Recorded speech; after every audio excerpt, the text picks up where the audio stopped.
비로소 전파하여 이르시되 회개하라 천국이 가까웠느니라 하시더라. 갈릴리 해변에 다니시다가 두 형제 곧 베드로라 하는 시몬과 그의 형제 안드레가 바다에 그물 던지는 것을 보시니 그들은 어부라 말씀하시되 나를 따라오라 내가 너희를 사람을 낚는 어부가 되게 하리라 하시니 그들이 곧 그물을 버려두고 예수를 따르니라.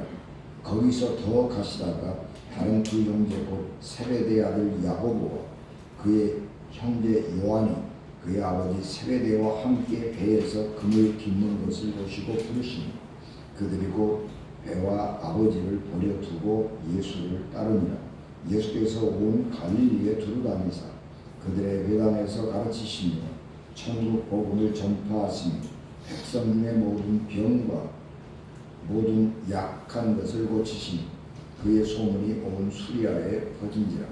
사람들이 모든 앓는 자 곧 각종 병에 걸려서 고통당하는 자 귀신 들린 자 간질하는 자 중풍병자들을 데려오니 그들을 고치시더라. 갈릴리와 데가볼리와 예루살렘과 유다와 요단강 건너편에서 수많은 무리가 따르니라. 아멘. 기도하겠습니다. 은혜가 충만하신 하나님, 주의 말씀이 우리의 생명 양식 되게 하시고 이 시간 예수님께서 제자들에게 예수님께서 백성들에게 전하셨던 것처럼 생명의 말씀을 이 시간 우리에게 넘치고 풍성하게 하옵소서. 예수님 이름으로 기도하옵나이다. 한 사람이 어떠한가를 알려면 그가 어떤 종교를 가지고 있는가 그리고 그가 믿는 신에게 어떻게 하는가를 보면 안다. 그런 말이 있습니다. 이거는 지금 얘기가 아니고 고대 근동 지금부터 2000년 3000년 전에 사람들이 했던 말입니다. 그것은 그 사람의 성격을 규정하는 것이 그가 어떤 신을 숭배하느냐 하는 것과 그가 어떤 삶을 살아가느냐 하는 것은 그가 자기가 숭배하고 섬기는 신에게 어떤 태도로 대하느냐, 그 신과 어떤 관계를 맺고 살아가고 있느냐 하는 것을 보면 그 사람을 알 수 있다는 말인데, 이것은 그 종교가 그리고 그 종교신이 한 사람을 어떻게 변화시키는지 또 어떤 삶을 살아가게 하는지 그런 것들을 우리에게 잘 알려주고 있습니다. 우리가 믿는 기독교는 성경의 종교인 책의 종교, 특별히 우리 개신교회는 성경책을 굉장히 중요하게 여깁니다. 그래서 루터는 오직 성경 그렇게 했습니다.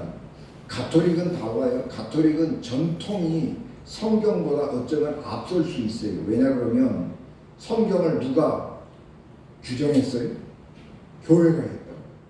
그러니까 성경 기독교 많은 문서들이 있는데 그 중에서 이거는 우리 기독교의 경전이야.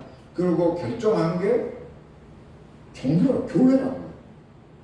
그렇기 때문에 교회가 전통이 종교보다 성경보다 앞설 수 있는 거예요. 그런데 루터는 아니다. 성경이 최고의 권위다.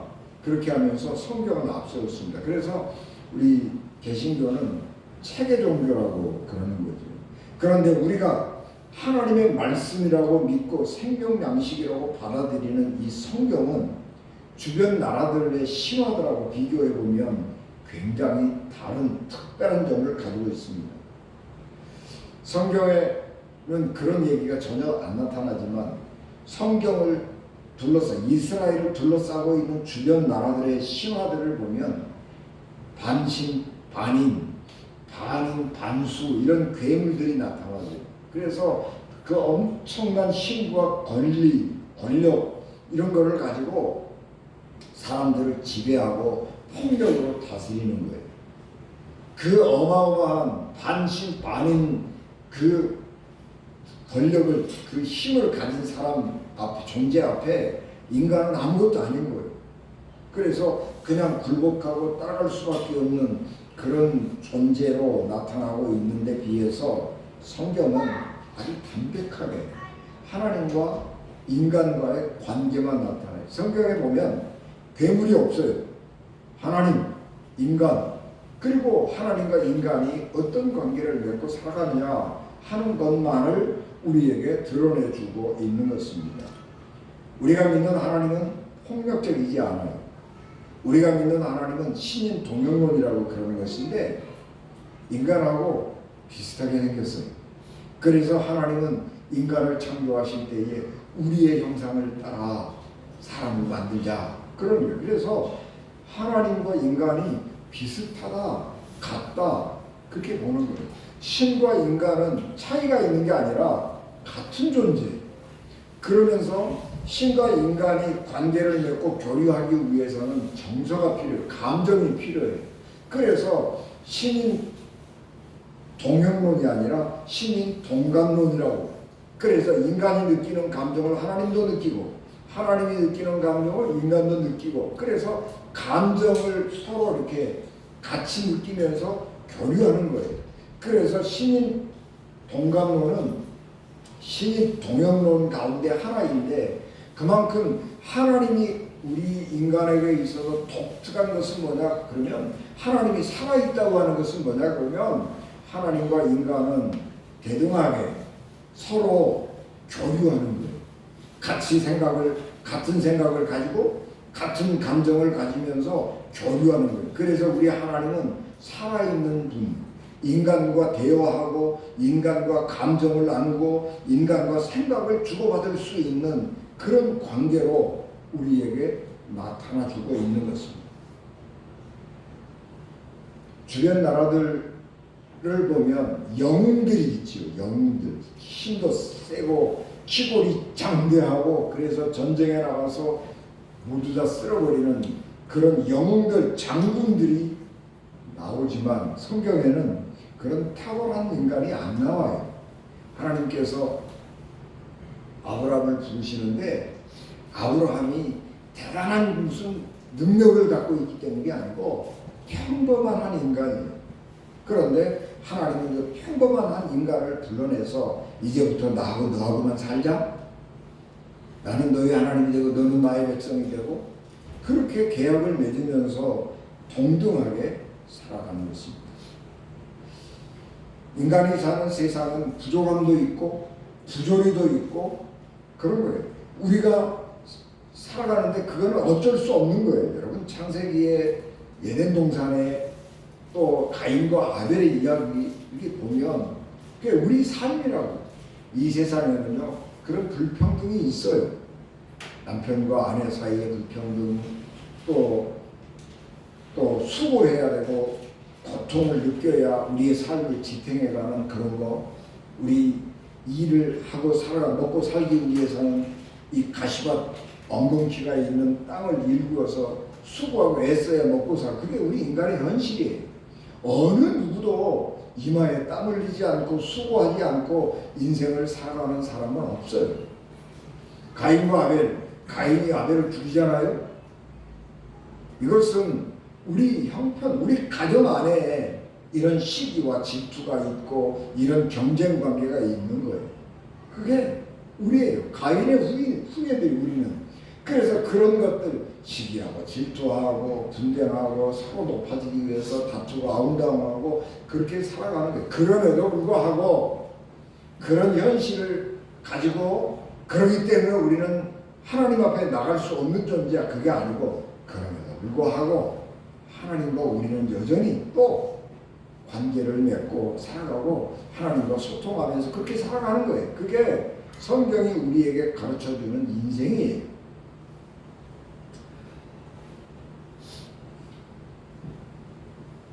그리고 그렇게 부족하기 짝이 없는 인간을 하나님은 너 그렇게 살면 안 돼. 나처럼 돼야 돼. 그렇게 강요하는 것이 아니고 불러요. 너 부족한 거 있는 거 내가 안다. 너 연약한 거 있는 거 내가 안다.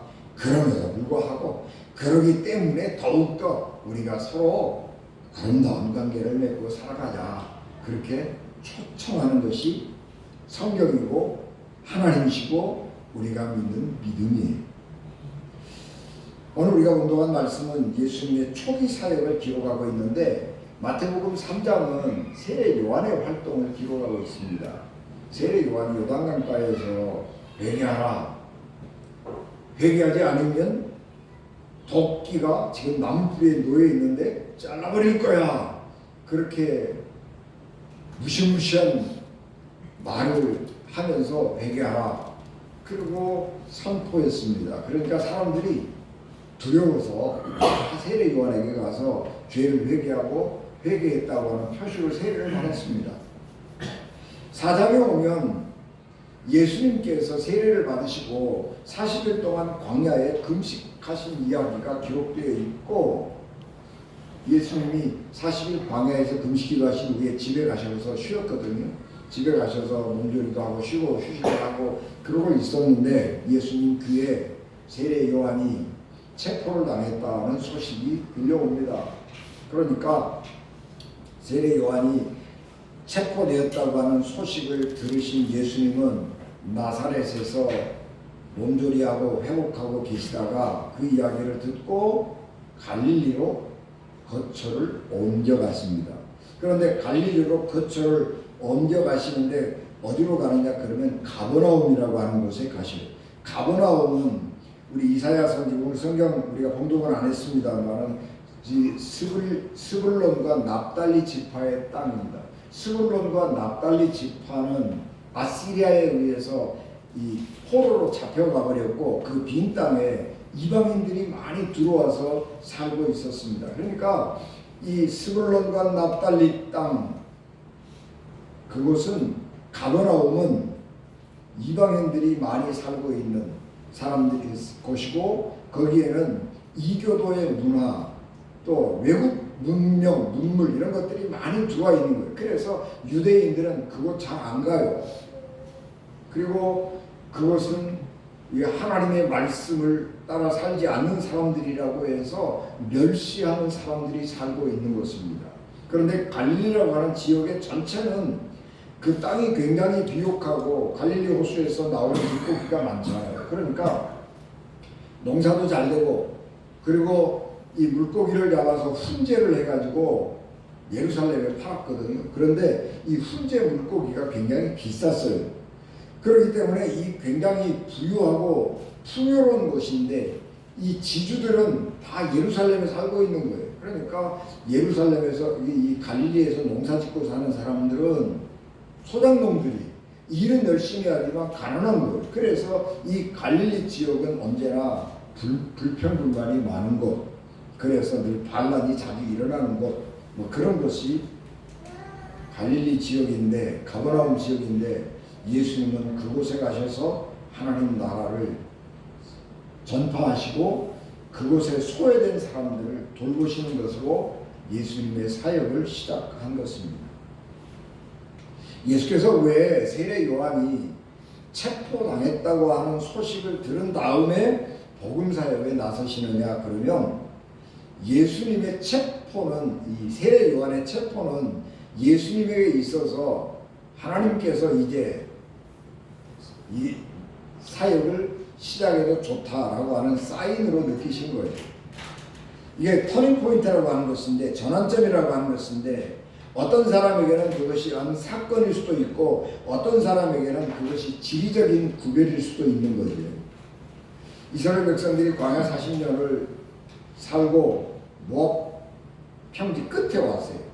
모압 평지 끝에, 모압 평지는 한 800m 정도 이 고원 지역인데, 요단강은 지하 400m라고, 수면 아래 400m, 그게 1200m의 높이에요. 그러니까 모압 평지에서 저 요단강을 바라보면 계곡이 흘러가고 있고, 그 여리고는 오아시스 도시잖아요. 그러니까 다른 지역은 다 광야, 메마르고 삭막한데 거기만 파란 나무가 자라는 거예요. 얼마나 좋겠어요. 그런데 그 요단강을 건너는 것은 어렵지 않아요. 그런데 요단강을 못 건너가잖아요. 하나님께서 모세에게 너 못 건너는다? 그리고 요단강을 건너가는 사람들은 광야에서, 애굽에서 나왔던 사람들은 다 죽고 광야에서 살면서 하나님의 말씀에 순종하는 법을 훈련한 사람들만 들어가. 그리고 예외적으로 믿음으로 살았던 여호수아와 갈렙만 넘어가는 거예요. 이스라엘 백성들에게 있어서 요단강을 건너간다라고 하는 것은 단지 강 하나 건너가는 것이 아니고, 이제는 삶의 습관, 풍토, 생활, 모든 것이 바뀌는 거예요. 그래서 요단강을 건너간다고 하는 것은 완전히 새로운 세계로 넘어가는 거예요. 마찬가지로 예수님도 세례 요한이 체포를 당했다라고 하는 이야기를 들으시고, 이것은 하나님이 내게 사역을 시작하라고 하는 사인이다, 그렇게 생각을 하고 복음 전파에 나서는 것입니다. 세례 요한과 예수님은 비슷한 게 많습니다. 특별히 첫 말씀이 회개하라, 그런 말씀이죠. 그래서 세례 요한과 예수님은 회개하라 라고 하는 촉구의 말씀을 했다는 점에서 비슷하지만, 세례 요한은 구약시대의 예언자의 모습이에요. 그래서 심판하고 정죄하고, 그래서 그런 두려운 공포를 통해서 회개의 길로 사람들을 인도하는 거예요. 그래서 세례 요한은 회개하지 않으면 도끼로 나무를 잘라버리듯이 너희들 심판해버리고 멸망시켜버린다, 그렇게 두려움과 공포를 전했다고 하면, 예수님은 회개하라 라고 하는데 왜 회개해야 되느냐? 하나님 나라가 가까이 왔기에. 하나님 나라가 가까이 왔어. 우리가 그 하나님 나라에 들어가서 살게 될 것인데, 하나님 나라에 들어가서 살려고 하면 하나님의 사람이 돼야 된다. 그래서 회개하라는 거예요.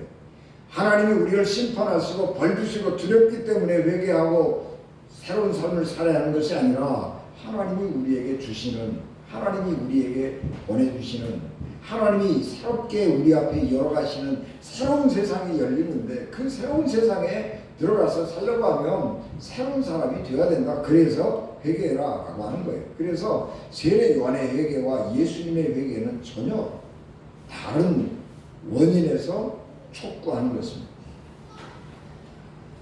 뿐만 아니라 세례 요한은 광야에 살면서 말씀을 전했지요. 그래서 사람들이 광야로 찾아가는 거예요. 여러분, 광야로 세례 요한을 찾아가려고 그러면 며칠 동안 일을 안 해야 돼요.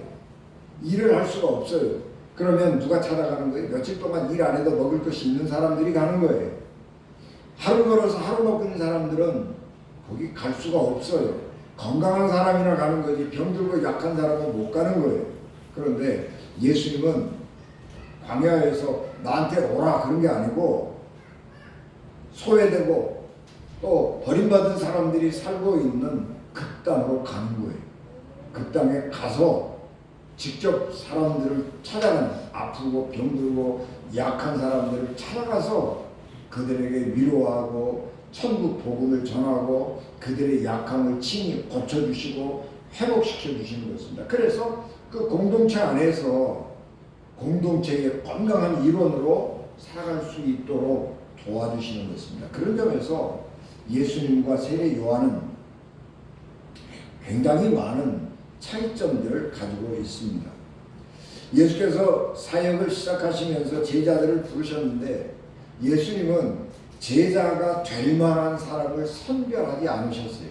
예수님이 몇 날 며칠을 내가 제자를 누구를 삼을까 그러고 다니다가 학식 좋고 가문 좋고 눈물 좋고 잘생기고 그런 사람을 내 제자하면 좋겠다 그러고 찍어서 이렇게 부르는 게 아니고 예수님은 길 가다가 호숫가에서 일하고 있는 어부를 만났습니다. 그런데 그 어부 보고 나를 따라오너라 그리고 초청하시는 거예요. 이거는 예수님께서 어떤 사람이 내 일에 유익할 것이냐를 계산하지 않으시는 거예요. 사람은 다 그런 거예요. 사람은 다 잘난 사람은 잘난 대로 못난 사람은 못난 대로 다 장점과 단점을 가지고 있어요. 잘난 사람을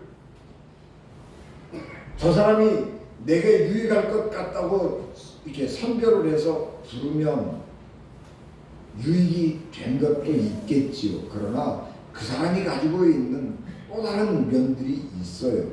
제가 저기 탄광촌에서 목회할 때 어떤 분이 탄광촌으로 이렇게 새로 왔어요. 그래서 이제 그분하고 얘기를 쭉 했는데 자기 얘기 쭉 하는 거예요.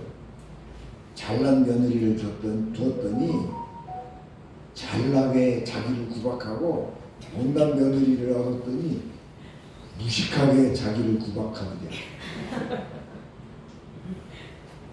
그러니까 다 그런 거예요. 그게 사람이라고 하는 게. 그래서 잘난 사람 못난 사람을 선별하고 저 사람이 내게 유익하리라고 생각하고 예수님은 그렇게 고르지 않았어요. 자기 일을 열심히 하고 있는 사람, 그 사람을 고른 것입니다.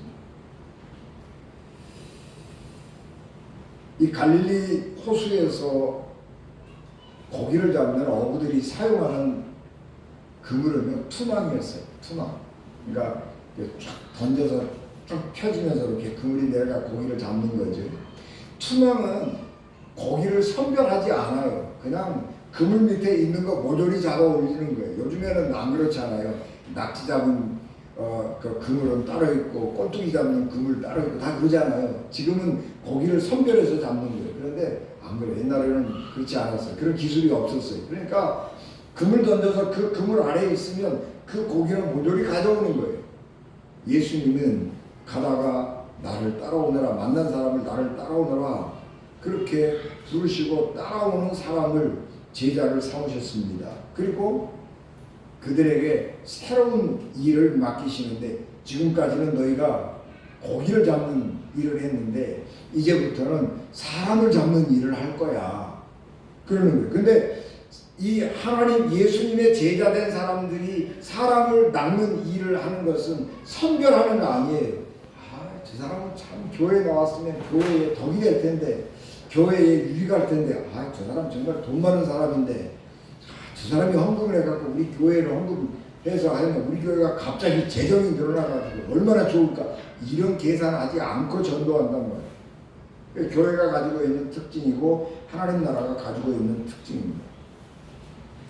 그래서 예수님이 부른 사람이 예수님을 따라오면 그 사람에게 익수강로 맡기는 거예요. 물고기 잡았잖아요. 사람 잡으려는 거예요. 그러니까 대상이 맡긴 것뿐이지 하는 일은 똑같아요. 여러분 우리가 하나님의 일을 하는 사람이라고 해서 신앙적으로나 학식이로나 인격으로나 고매하고 그 사람이 모든 면에서 우리가 그를 본받을 만하다 그래서 하나님의 사람이 된 거 아니고 하나님의 사역자가 된 게 아니고 하나님께서 오라 하실 때에 부름을 순종한 사람이 하나님의 종이에요. 그러니까 하나님 교회에서 어떤 일을 했다. 무슨 장로가 적골이냐. 우리가 그렇게 말하기 쉬운데 장로가 적골이 아니라 사람이 원래 그런 거예요. 그런데 그런 불리한 조건들이 있고 하나님 일을 하기에 적합하지 않은 면들이 있음에도 불구하고 하나님의 부르심에 응답해서 순종하는 거예요. 그래서 사람은 하나님께서 우리를 구원하실 때에 그 사람이 인격적으로 신앙적으로 모든 게 완벽해서 구원한 게 아니고 그 자기가 구원을 받는데 그 사람은 자기의 거룩함으로 구원받는 거예요. 부족한 게 많아요. 직분을 감당하기에 모자란 게 많아요. 그런데 그 사람이 열심히 한 거 하나가 있어요. 어떤 사람은 구제를 열심히 해요. 아이, 집 앞 그릇도 못 챙긴 놈이 남 챙겨주느라고 정신없이 사는 사람이 있어요.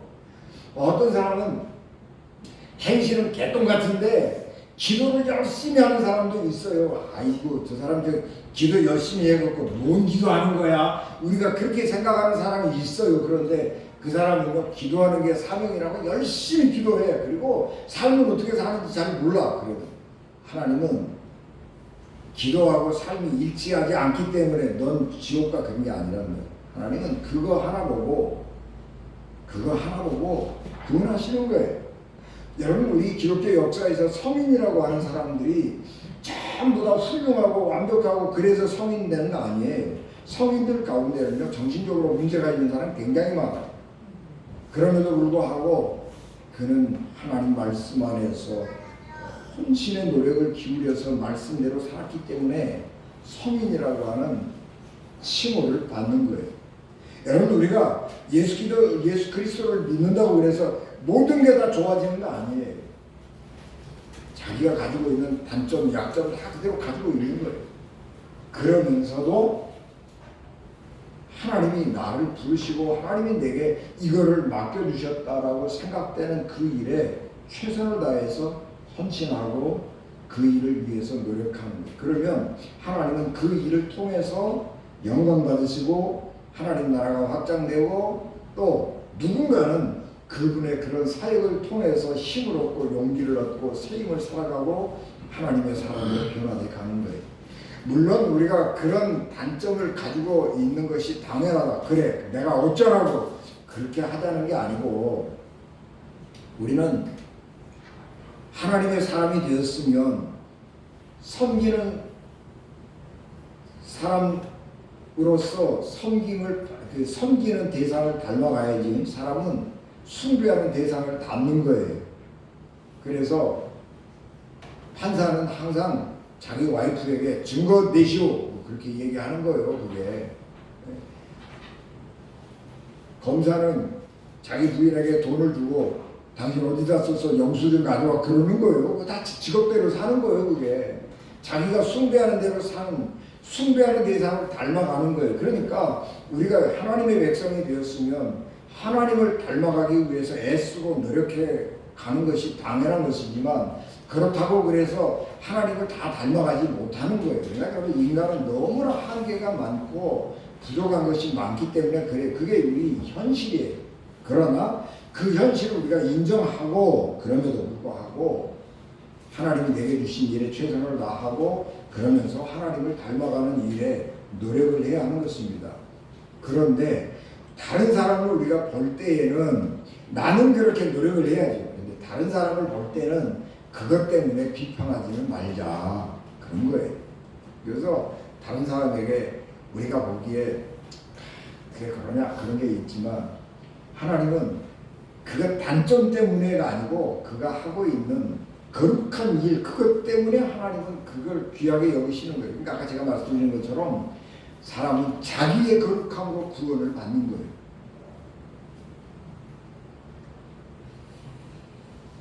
우리가 신앙생활을 할 때의 믿음이 굉장히 중요하잖아요. 그런데 우리의 믿음은 두 가지. 하나는 예수님을 믿는 믿음이 있어요. 그리고 또 하나는 예수님의 믿음이 있어요. 예수님을 믿는 믿음은 뭐냐? 예수 그리스도는 우리가 하나님의 아들이시고 우리의 구원자이시고 그렇게 믿는 게 예수님이에요. 예수님은 독생자로 성삼위 하나님으로, 그래서 우리가 그분을 섬기고 그게 예수님을 믿는 믿음이에요. 그런데 예수님을 믿는 믿음이 우리를 구원하는 게 아니고 예수님의 믿음을 가져야 우리가 구원받는 거예요.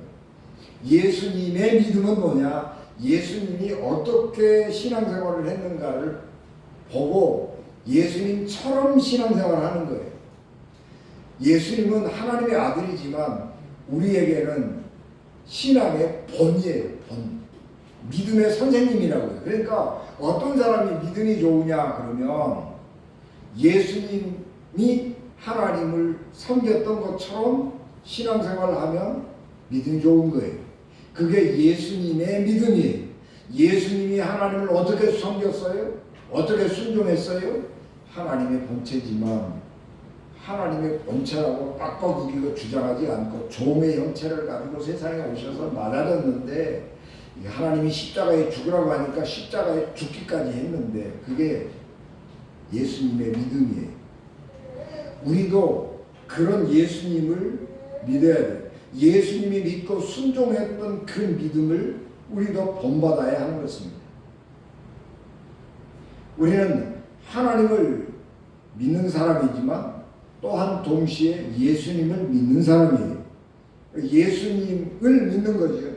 그래서 예수님을 믿는데 우리가 믿는 예수님처럼 예수님이 믿음으로 살았던 그런 삶을 살아야 예수님을 올바로 믿는 거다라고 하는 말씀입니다. 그래서 우리는 하나님에게 속한 사람이기도 하지만 동시에 예수님에게 속한 사람이기도 하는 것입니다. 예수께서 갈릴리 호숫가에서 제자들을 부르셨습니다. 그리고 예수님의 부름에 응답한 사람들은 예수님의 제자가 되었는데, 예수님의 제자가 되었다라고 하는 말은 무엇이냐 그러면 예수님의 식구가 되었다는 말이에요. 예수님을 따르는 사람이 되었다라고 하는 말입니다. 따름이라고 하는 것은 모방하고는 다른 거예요. 모방은 그 사람이 하는 말, 그 사람이 하는 행동, 그거를 그대로 따라하는 거예요. 그가 무엇을 좋아하는지, 그가 어떤 옷을 입고 사는지 이런 것을 따라하는 게 모방이에요. 그러나 따름이라고 하는 건 달라요. 우리 앞서가면서 그가 어떤 삶을 살았는지 그걸 보여주잖아요. 그러면 그 보여준 본을 우리가 따라가는 거예요. 여러분, 우리가 어떤 사람을 존경한다, 어떤 사람을 우리가 좋아한다라고 하는 것은 그 사람이 무엇을 믿느냐, 무엇을 말하느냐 그런 게 아니고 그 속에 가지고 있는 가치가 어떤 것이냐, 그가 어떤 생각을 하고 그 가치에 따라서 어떻게 살았느냐, 그런 것을 좋아하는 거예요. 우리가 예수님을 사랑하는 것은 예수님이 하나님의 아들이기 때문에이기도 하지만, 예수님을 우리가 사랑하는 이유는 예수님이 가지고 있었던 믿음, 예수님이 가지고 살았던 가치관, 그리고 그 가치관과 믿음에 따라서 예수님께서 살았던 그 삶, 그것이 귀한 거예요. 그래서 우리는 그것을 보면서 예수님을 따라가는 거랍니다. 그래서 우리가 하나님을 믿는 사람이 되었다라고 하는 것은 예수님에게 속한 사람이 되었다라고 하는 것입니다. 여러분, 우리가 자기의 정체성이라고 하는 것을 드러내야 되잖아요. 내가 어떤 사람인가 하는 것을 드러내는 거예요. 그게 자기 정체성인데, 예수님의 제자로 부름을 받은 사람들은 자기 정체성이 뭐였어요? 어부였다고요. 어부. 그런데 예수님을 따르고 난 후에는 예수님의 사람이 됐어요. 그래서 정체성이 바뀌어요. 물고기를 낚는 어부에서 사람을 낚는 어부로 정체성이 바뀌는 거예요. 자기의 정체성이라고 하는 것은 내가 무슨 일을 하고 있느냐라고 하는 것도 자기의 정체성을 드러내는 중요한 일이긴 하지만, 그보다 더 중요한 것은 내가 어디에 속해 있느냐라고 하는 것이 중요한 거예요. 그래서 이 예수님의 제자들이 어디에 속했어요? 갈릴리에 속해가지고 어부라고 하는 직종에 일하면서 자기의 이익을 위해서 일하는 사람들이었어요. 그런데 예수님을 따르고 난 후에는 소속이 바뀌어요. 예수님을 따르는 사람, 예수님의 가족이 되어서, 그러니까 정체성이 달라지는 거죠. 사람을 낚는, 물고기를 낚는 어부가 아니라 사람을 낚는 어부로 바꿔진 거예요. 자기 정체성이에요. 여러분, 우리가 예수 그리스도를 믿는 사람이 됐다라고 하는 것은 내가 어디에 속한 사람이 되었는가 하는 거예요. 그리스도인의 정체성은 세상에 속한 사람이 아니고 하나님 나라에 속한 사람이에요. 그리스도의 정체성은 세상 이익을 위해서 사는 것이 아니고 그리스도에게 속한 사람이 되어서 그리스도를 따르고 그리스도의 영광을 위해서 일하는 사람이 되는 거예요.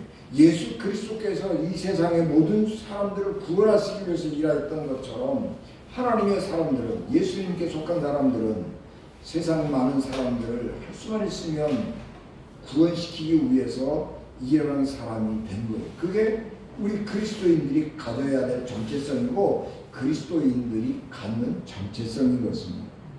예수님의 제자들이 그렇게 예수님을 따르면서 바뀌었던 것처럼 오늘 우리도 믿음의 사람이 되었기 때문에 그런 정체성으로 바꿔져 가는 것이고 이미 바꿔져 있어요. 그것을 내가 인식하면 되는 거예요. 내가 인식하고 그리고 내 인식한 정체성을 따라서 살아가는 거예요. 내가 무엇을 하느냐가 중요한 게 아니고 나는 그리스도에게 속한 사람, 그렇기 때문에 그리스도에게 속한 사람으로서 살아가는 것, 그것이 우리가 가져야 될 정체성이라는 것입니다. 예수님에게 속한 우리는 예수께서 하나님께 순종하고 하나님 나라를 건설했던 그 믿음을 우리도 가지고 행하고 살아가야 하는 것입니다. 그래서 우리의 정체성에 맞는 삶을 살아야 하는 것입니다. 세상이 참 어지러워서 자칫하면 길을 잃고 세상을 따라가기가 쉬운 것이 우리의 삶인데 세상을 따라가는 사람들의 삶은 허무해요. 제가 나이를 먹으면서 많은 사람들이 세상 참 허무하지? 세상 참 빠르지? 그렇게 말해요. 공허하단 말이에요. 그런데 여러분, 인생은 공허하지 않아요. 인생은 짧지 않아요. 인생은요, 내가 이루고 싶은 것을 이룰 수 있을 만큼 충분하게 길어요. 그래서 자기가 내가 이 나이에 뭐 하지? 그런 게 아니고 내가 지금부터 뭘 할 수 있지? 그걸 생각하면 할 수가 많아요. 여러분 10년을 어떤 일에 투자를 하면 전문가가 되는 거예요. 20년을 그 직종에 머물렀다 도사가 되는 거예요. 여러분 지금서부터 내가 좋아하는 일 하잖아요. 어떤 사람은 60에 그림 공부를 시작했는데 80세에 전시회 하는 거예요. 인생이라고 하는 건 짧지 않아요. 길어요. 내가 하고 싶은 것을 충분히 이룰 수 있을 만큼 내게 시간이 엄청나게 많아요.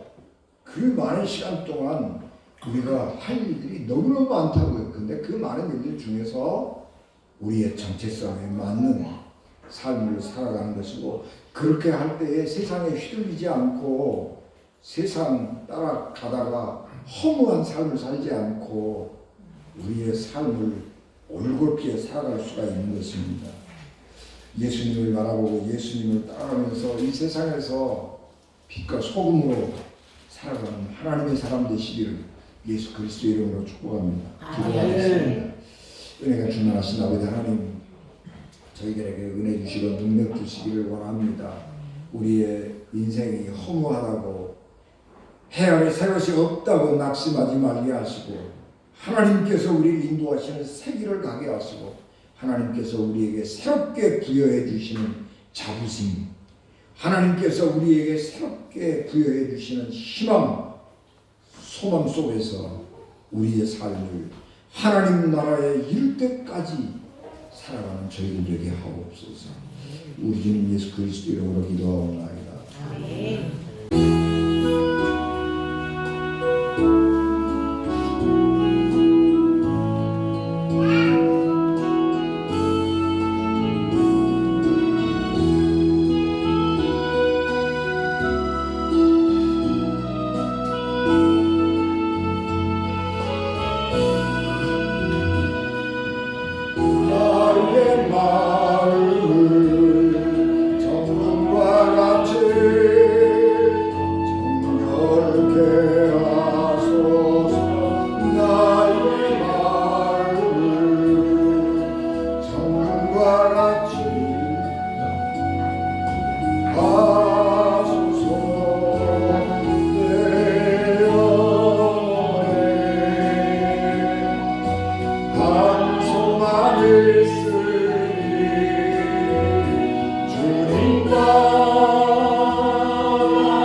기도하시겠습니다.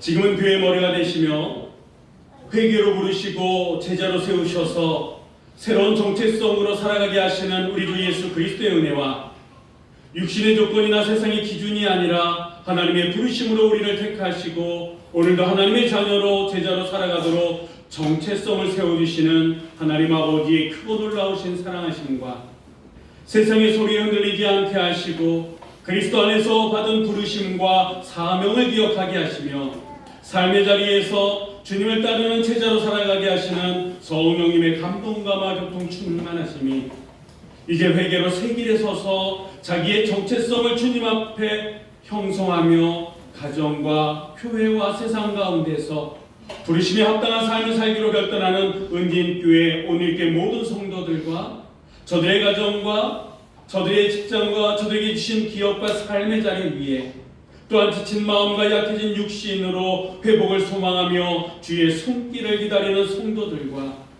퇴원 후 회복 중에 있는 이상순 권사님과 출산 후 회복 중에 있는 오정은 자매와 하나님의 은혜로 이 땅에 태어나서 빛나고 튼튼하게 살아갈 것을 약속받은 할인이와 여러가지 사정으로 함께하지 못한 우리의 형제자매들과 이 나라의 민족과 이 땅에 있는 모든 교회 위에 지금부터 영원토록 늘 항상 함께하여 주셨기를 간절히 축원하옵나이다. 아멘.